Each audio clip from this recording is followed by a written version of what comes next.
ఈ సన్నాసులు ఎంత ప్రయత్నం చేసినా, ఎంత బుకాయించే ప్రయత్నం చేసినా, ఎన్ని రకాల పచ్చి అబద్ధాలను మార్కెట్లో మార్కెటింగ్ చేసినా, ఊరంతా హోర్డింగులు పెట్టి ఊదరగొట్టినా ఒకటి మాత్రం జరగబోయేది పక్కా. రానున్న రోజుల్లో ఎన్నికలు శాసనసభకు ఎప్పుడు జరిగినా గంటా పదంగా చెప్తున్నా 90 నుంచి 100 సీట్లతో తిరిగి కేసీఆర్ గారు ముఖ్యమంత్రి కావడం ఖాయం ఖాయం ఖాయం. కేసీఆర్ గారు ముఖ్యమంత్రి అయిన మొదటి రోజే నేను మీ అందరికీ మాటిస్తా ఉన్నా, కేసీఆర్ గారు ముఖ్యమంత్రి అయిన తర్వాత మొట్టమొదటి రోజే మీరు మా తెలంగాణ తల్లి స్థానంలో పెట్టిన రాహుల్ గాంధీ తండ్రి విగ్రహాన్ని సకల మర్యాదలతో గాంధీ భవన్ కి పంపించేది కూడా ఖాయం ఖాయం ఖాయం. అదే మాదిరిగా ఇవాళ మీరేదైతే కాంగ్రెస్ తల్లిని పెట్టి తెలంగాణ తల్లి అని నమ్మబలుకుతున్నారో, ఏ కాంగ్రెస్ తల్లి అయితే భస్మాసుర హస్తం చూపుతూ అభయహస్తం అని చెప్పి మోసం చేసే ప్రయత్నం చేస్తున్నదో, ఏ కాంగ్రెస్ తల్లి అయితే అరిచేతిలో వైకుంఠం చూపెట్టి 6 గ్యారంటీలని 420 హామీలు ఇచ్చి తెలంగాణ ప్రజల్ని మోసం చేసి ఇవాళ సంవత్సరం తర్వాత క్షోభపడేటట్టు చేస్తున్నదో, ఆ కాంగ్రెస్ తల్లిని కూడా సకల మర్యాదలతో మీ గాంధీ భవన్ కే పంపించడం ఖాయం ఖాయం ఖాయం. ఇది రాసి పెట్టుకో రేవంత్ రెడ్డి అని నేను చెప్తా ఉన్నా. ఇవాళ ఏ ఒక్క కాంగ్రెస్ సన్యాసో, ఏ ఒక్క చరిత్ర తెలియని మూర్ఖుడో చరిత్రను మారుస్తా అనుకుంటే అది వాళ్ళ అవివేకం అవుతుంది.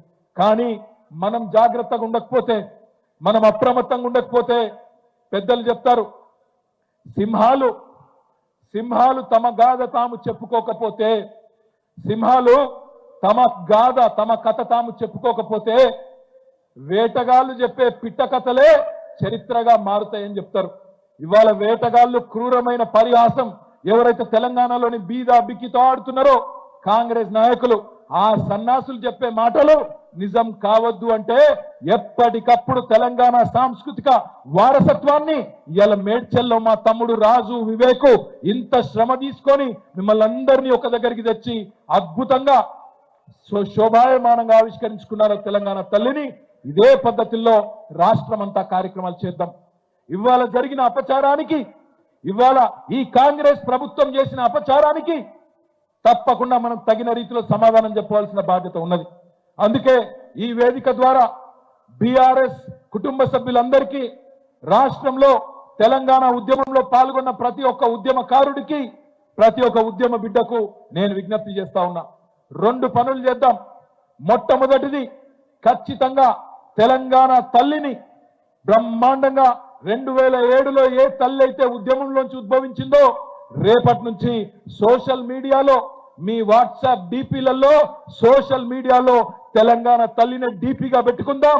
ఎవడు ఏం పీకుతాడో చూద్దామనే మాట నేను విజ్ఞప్తి చేస్తా ఉన్నా. అదే విధంగా రాష్ట్ర వ్యాప్తంగా అన్ని నియోజకవర్గాల్లో ఎక్కడికక్కడ ఎక్కడెక్కడైతే తెలంగాణ తల్లి విగ్రహాలు ఉన్నాయో అక్కడ రేపటి రోజున, ఈ రోజు కాంగ్రెస్ ప్రభుత్వం చేసిన అపచారానికి నిరసనగా రేపు మొత్తం రాష్ట్ర వ్యాప్తంగా పాలాభిషేకాలు చేద్దాం, అవసరమైతే పంచామృతాభిషేకాలు చేద్దాం. ఆ తల్లిని జరిగిన తప్పుకు క్షమాపణ అడుగుదాం. ఈ కాంగ్రెస్ మూర్ఖులకు చరిత్ర తెలియదు, ఈ సన్నాసులను క్షమించమని తప్పకుండా కోరదాం. ఇంకా చెప్పాలంటే చాలా ఉన్నాయి. మచ్చుకు ఒకటి, సంవత్సర పాలన మొత్తం విజయోత్సవాలు అని చెప్పి పైసలు బర్బాద్ చేస్తున్నది రేవంత్ రెడ్డి ప్రభుత్వం. రుణమాఫీ అయిపోయింది చేసేసిన అంటున్నాడు.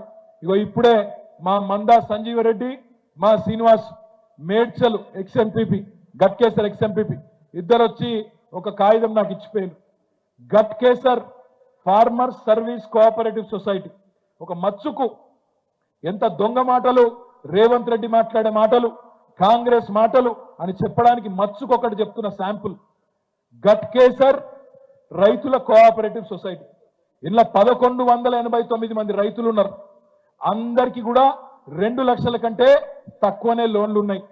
2 లక్షల కంటే తక్కువనే లోన్లు ఉన్నాయి. ఇగో మొత్తం చిట్టా, మొత్తం 1189 మంది రైతుల ఇగో మొత్తం చిట్టా వీడు ఉన్నది. మొత్తం ఇలా కాగితాలలో మొత్తం లెక్క తీసుకొని వచ్చిర్రు మనోళ్ళు. వాళ్ళకు కావాల్సిన రుణమాఫీ ఎంత అంటే మొత్తం తిప్పి తిప్పి కొడితే 18,98,00,000.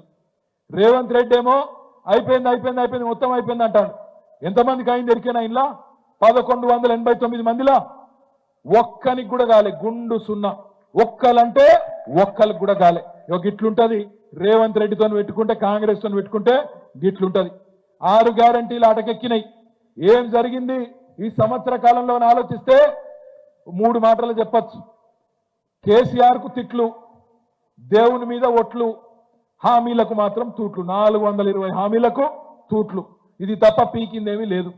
ఏం చేసినా రేవంత్ రెడ్డి సంవత్సరం నుంచి అంటే అదాని కోసం, అల్లుని కోసం, అన్నదమ్ముల కోసం, బావమరిదికి అమృతం పంచడం కోసం మాత్రం జోర్దార్ పనిచేసిండు. వచ్చే సంవత్సరం అనుముల అన్నదమ్ములు బ్రహ్మాండంగా అదాని గారిని కూడా దాటిపోయే స్థాయికి తెలంగాణను మాత్రం విచ్చలవిడిగా దోపిడీ చేస్తా ఉన్నారు. అందుకే మిమ్మల్ని కోరేది, సందర్భం ఏదైనా ఈ మోసగాళ్లను నమ్మడానికి వీల్లేదు. రేపు రాబోయే రోజుల్లో జరిగే పంచాయతీ ఎన్నికలు కావచ్చు, జిల్లా పరిషత్ ఎన్నికలు కావచ్చు, లేదా మున్సిపల్ ఎన్నికలు కావచ్చు, ఆ తర్వాత వచ్చే శాసనసభ ఎన్నికలు కావచ్చు. అప్రమత్తంగా ఉందాం, పార్టీని పునర్నిర్మాణం చేసుకుందాం. వచ్చే సంవత్సరం 2025 సంవత్సరంలో దివ్యంగా మెంబర్షిప్ నుంచి మొదలు పెడితే అన్ని కార్యక్రమాలు కూడా చేసుకొని, ఒకవైపు ఇటు ప్రజలకు అండగా ఉంటూ ప్రజా పోరాటాల్లో కీలక పాత్ర పోషిస్తూ, మరొక వైపు బ్రహ్మాండంగా పార్టీని కూడా ముందుకు తీసుకొని పోదామని చెప్పి మీ అందరికీ కూడా ప్రార్థిస్తూ